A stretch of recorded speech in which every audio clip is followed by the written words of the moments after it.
Hello, everyone. This is long lining part 2.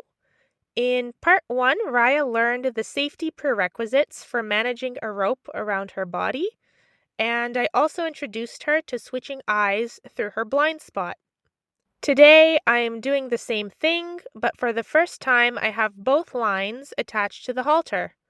I shorten the line I would like her to turn towards, and I let the other line slip through my fingers as she does. The key to long lining is to never pull on both reins at the same time. Horses find that incredibly confusing. Here you can see Raya got a little stuck, and I'm holding the outside rein steady while adding a driving rhythm with the inside rein until she finds the slack again. It's also important to teach her to accept a reward without trying to turn around. Now I put the outside line just over her back, as you can see, as I asked her to circle around me. And this is a very easy setup for a horse that finds long lining challenging. If for some reason a horse doesn't understand to go forward, it is not safe to fix it while standing in the kick zone. Get them out of your space on a circle where you're safe, and then negotiate with them about going forward. This is also the position to return to if the horse gets worried or confused for any reason. Next, I'm reminding Raya how to step into the outside line as she learned in the previous session, and then asking her to begin straightening out on the circle while keeping the outside line above her hocks. I also asked her to turn around to the outside again and walk on the circle the other way. Now I begin sending her in front of me.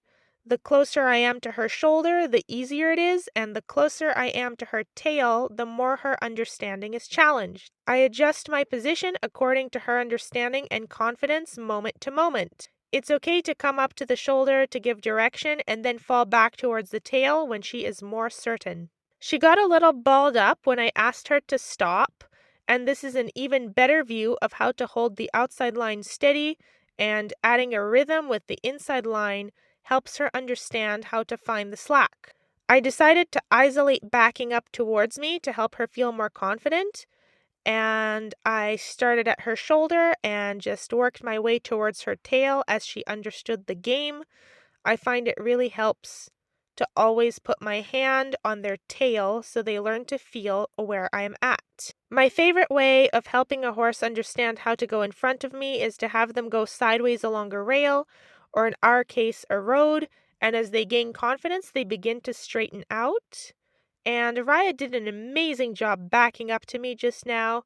This is starting to install our brakes.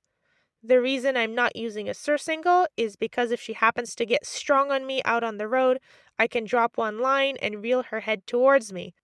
Learning to keep enough tension in the line that it doesn't fall below the hocks, but not so much that she feels restricted from going forward, is the best way to learn an appropriate dressage contact. Once again, an easier variation is to have the outside line just over the horse's back, and by slowing my feet and adding a little feel on the inside line, Raya naturally starts coming into a shoulder-in position.